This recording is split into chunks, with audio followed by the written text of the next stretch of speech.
and restrict its movement like a more dominant dog would do. But that tends to create a lot of stress and anxiety in the dog. So, does anyone know how dogs learn? Like what makes a dog learn? The word that, like how do they know that when you say sit, if they sit, they get a treat? What do they do with that word sit that makes them know they're going to get a treat? Association. Exactly. Dogs learn everything by association. So we always want them to associate nothing dangerous with these things. Hands, fear, because we don't want dogs. I have clients who taught their dogs to bite people. They've held a timid dog over, they've done physical, and the dog is afraid of these now.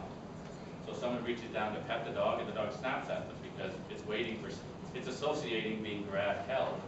If you have respect for your dog, you don't need to have the dog fear you or fear any part of you. Okay, and then you're going to do this to communicate so they understand you, and there's no miscommunication in their world. So any questions on that so far? Is this making sense? Is this, I'm not sure how far you guys have taken in terms of behavioral training or anything yet, but it's a slightly different way of looking at dogs than what a lot of conventional type stuff is, but it's basically the same, except we don't do anything. We don't want anything physical, anything that's going to cause fear in the dog. So if we wanted to teach a dog, what do you think we need to have to teach them? What's the three things we need to, how should you communicate with them? Any ideas? How should you communicate with them to teach them? In their language. You know, tell them when they're right, tell them when they're wrong, rather than doing a lot of thinking for them. So the most effective way is to make sure you always communicate the way they clearly understand you. Okay? Then, when should you correct the dog? After it's done something? You know, it's stolen the food off it's been in the garbage and it's all over the floor. Is that the best time to teach a dog it shouldn't do something, that it shouldn't be stealing? Yes, sir. It has to be immediate as it happens. Exactly, the timing, catching them in the act of the mistake, rather than 2 hours later when you get home, because they don't even know that. You think they know 2 hours later that you yell at them it's because they were in the garbage? How many people here have caught their dogs, or have seen someone catch their dog when they've had an accident or ripped garbage up in the house and the dog comes home? Everybody probably has heard this. My dog knows when it has done wrong. I ask everyone, why do you think the dog knows that? What gives an owner the impression the dog knows it shouldn't have ripped that garbage up?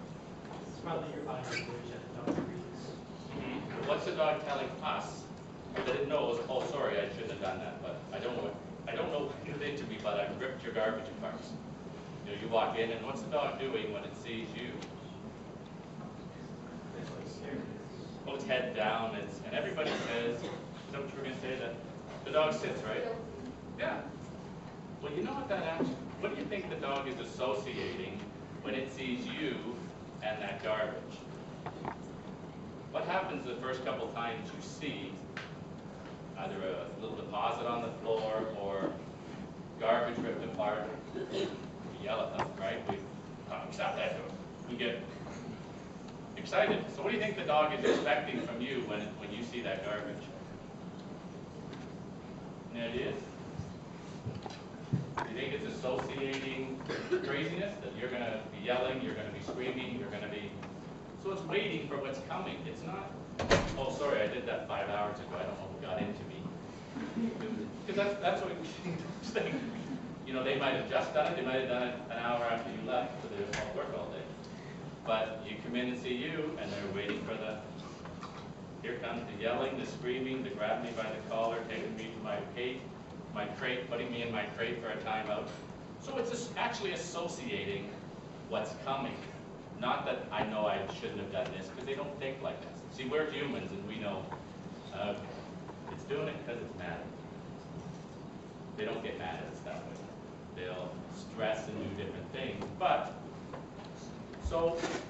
it's not a question of being naughty. Dogs tend not to be spiteful nor naughty. So we want to communicate the way they do it. We want to catch them in the act of doing it. So if you had a dog, how could you catch him in the act, for example, of charging the door and barking and wanting to jump on you? Set them up, have Exactly. them over. Exactly, and that's what you say. A lot of folks will say, well, I don't know. Like, can you just wait till the dog is flying at the door running because somebody surprised you? No, if you want to teach a dog not to do something, you have to catch them in the act of doing it. And setting them up is the way. You set the dog up so you're able to watch for when he's first thinking of making a mistake, not when he's bouncing off the door and you're trying to open the door and he's jumping on all your family and friends and you're trying to hold him down and all these type of things. Catch him in the act by setting him up. That's the key. And when he's jumping at the door, going crazy, jumping on your guests, what do you think his adrenaline level is? Any ideas where a dog's adrenaline level might be? Is it low? Is he just chilling and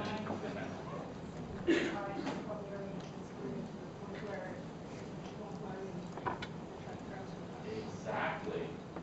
So when his adrenaline levels are, think of if maybe this has happened to you, your dog's at the door jumping all over, you're trying to hang, you're trying to get the door open, and where's your adrenaline level?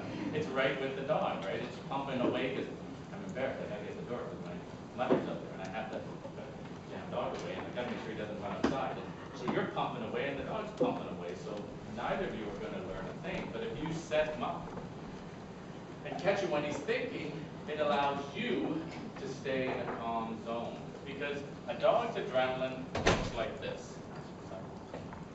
Basically, this is the action he's done and the adrenaline.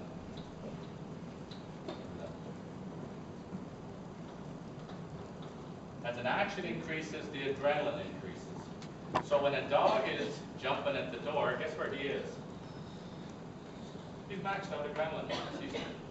And that's where you are. But when you catch him in the act of making a mistake, you're in a lower adrenaline level, he's in a lower adrenaline level. It's easier to prevent what you don't like than to stop what you don't like. Because think of dogs. Do they wait for trouble to happen and stop, or do they growl before something happens? See, dogs prevent what they don't like. Would you agree? That's why you get growled at before anything happens. It's telling you don't do it, not stop doing it. But what do humans do? We say stop doing it. But we need to teach a dog always not to do it. And that's the real key to training a dog, is catching them where, in terms of adrenaline. This one or this one? The lower one, exactly. That's the one. Because this, you'll never have success. The dog is not going to learn anything when its adrenaline's pumping. Think of yourself. Good man. Especially, it seems like the hardest dogs to work with are the ones that go up very quickly, like body language, it always seems like they skip all the way through life. And how would you suggest just like extremely small steps to try to work with a dog like that? There's always signals. Yeah. But sometimes they're quick to see. I've had many clients that have said exactly that. It's so fast. Yeah. But something as simple as the head starts to go up. That's when the dog first would get corrected. But then, because it may go head up, growl, and right away. But if you look, and the biggest one is when folks are walking dogs. Walking a dog, it's up, right? That goes quick. Dog's up and it's jumping on someone. But what happens is the dog, when it sees the other dog, is when it needs to be corrected. And we want to say to the dog, don't think of jumping. Because he's already thinking about it long before he jumps. He sees the person coming and goes, great, I'm jumping. I'm excited, I'm coming. That's what he's thinking. The action is when he's done it. That's when he's pumping away because the person's right here. teaching a dog when you walk is to teach the dog to pay attention to you. Isn't that what a dog should be doing when you walk? Looking for you, not scanning everything, because a walk is sort of both of you, would you agree? So that's the key, but because it seems very quick, you're walking the dog, he's nice and calm, then what happens? He's up. But if you watch closely and you're paying attention, what will the dog do? Start to show concern. Okay, they excited. You know, they'll start to slow down. He'll show you things before he goes quickly.